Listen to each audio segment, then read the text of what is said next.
Hey there, friends and enemies, Jopa here again, and today I want to wade into the debate about the upcoming Destiny 2 DLC called Renegades. If you were unaware, this is the second DLC dropping in the Year of Prophecy, which will arrive in December, and we'll get a reveal for it sometime in September as well.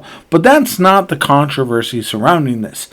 Destiny 2 Renegades is a DLC that is inspired by the Star Wars franchise. And while a lot of people love this idea and do enjoy the fact that there are crossovers in Destiny 2, there's also folks who are not necessarily as thrilled because they feel like it is watering down the Destiny lore and the feeling of Destiny as a whole. They don't want it to become a Fortnite-esque crossover extravaganza, essentially. And I do understand that. And I also understand that people might be a little bit worried because they don't want a Star Wars story in Destiny 2. But if you watched the live stream, I think they clarified some of these problems pretty well. And I also think that once we get to September for the full reveal, that's when we'll know more about what to expect. But for now, what they said on the live stream is that this is only inspired by, while there will be some crossover weapons,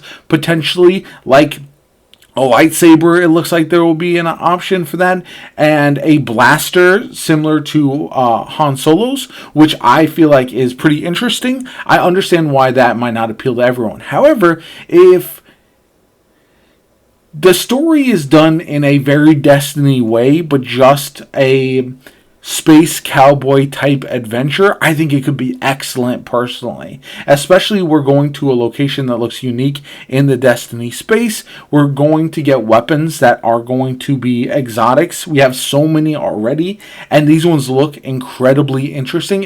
Imagine we get a blaster that is a exotic weapon or even a legendary weapon. Same thing with the lightsaber. We already have swords. We already have similar types of weapons. So I don't think they're too completely out of place. And there are folks who just don't like Star Wars, and that's fine. And that's where this crossover may fall flat for a lot of people. But for me, as a fan of both the Star Wars and Destiny franchises, this is very, very exciting times. I already have the Star Wars armor that we got released this week. If you pre-order the deluxe edition for the Year of Prophecy, you do get not only a Titan armor that's Darth Vader themed, you get a General Grievous Hunter themed, and then a Kylo Ren Warlock as well. And all of them look incredibly interesting in my opinion. They're pretty spot on, but in order to get the full effect, you do have to rock the entire armor set and not get any exotics mixed in or anything like that. So that can be a little bit of a bummer. But ultimately, Renegades is a path forward, I think, for Destiny to try to do more crossovers that are not just simply a ship Sparrow and an emote. Whereas if we get a story that is, again, inspired by, but not a true Star Wars tale, then I think that could be really, really cool. They're also, from what we've seen, it's not like we're going to see Star Wars characters in the Destiny franchise, which I do think would be a bit much. I feel like a lot of people will be rocking the Star Wars armor sets for that expansion, but not having it be something where we see Darth Vader himself or we see Sith Lords or something like that. You could have enemies who are inspired by Sith Lords and who have similar traits, but if they don't look identical, if we don't have just essentially a Star Wars told tale in the Destiny universe, I feel like it'll be just fine.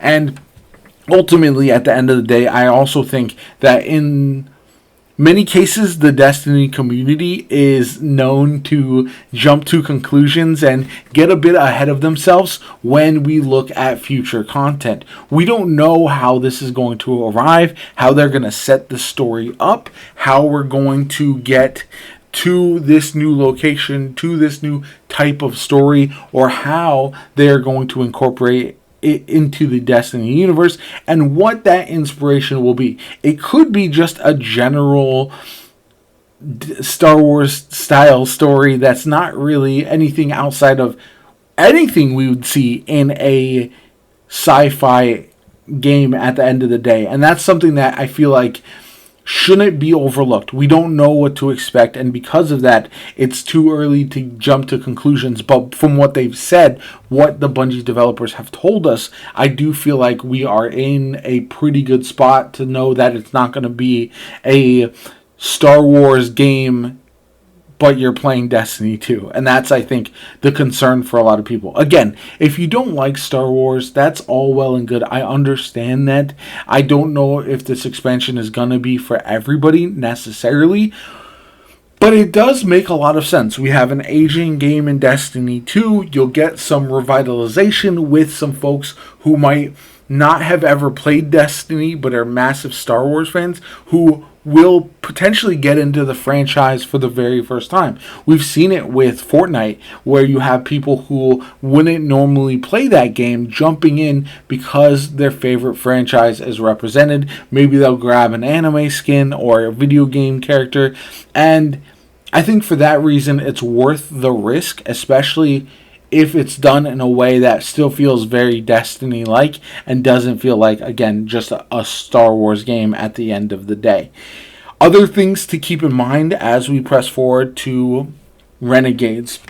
Not only are we a long way from release, but we also kind of have to see how the Edge of Fate is fully received, and then how the systems are changing in the game with that, and then the free update, which is happening on September 9th, which will take us back to the Plaguelands. So there's a lot of really Destiny forward stuff, some nostalgia, which we'll see. So Edge of Fate is going to be a brand new location. It's going to be a very unique style of story and storytelling. Then we're going to have nostalgia with the September update, where we will head back to the Plaguelands and revisit Siva for the first time in forever, which will hit those Destiny 1 veterans like myself a bit different. And then we're going to have the crossover DLC expansion, which will happen in December. And that one will again be something that is different from the first two that came. So every different part of the year is going to feel unique and separate,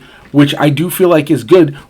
But at the end of the day, we'll also have an overarching story. We do have this essentially battle between the 9, who are going to be vying for control of the universe, it seems like. And that war is going to play out over years. So this is where I think Destiny shines. We've got short-term enemies to fight. We've got a variety of ways that the content is being delivered. We've got new types of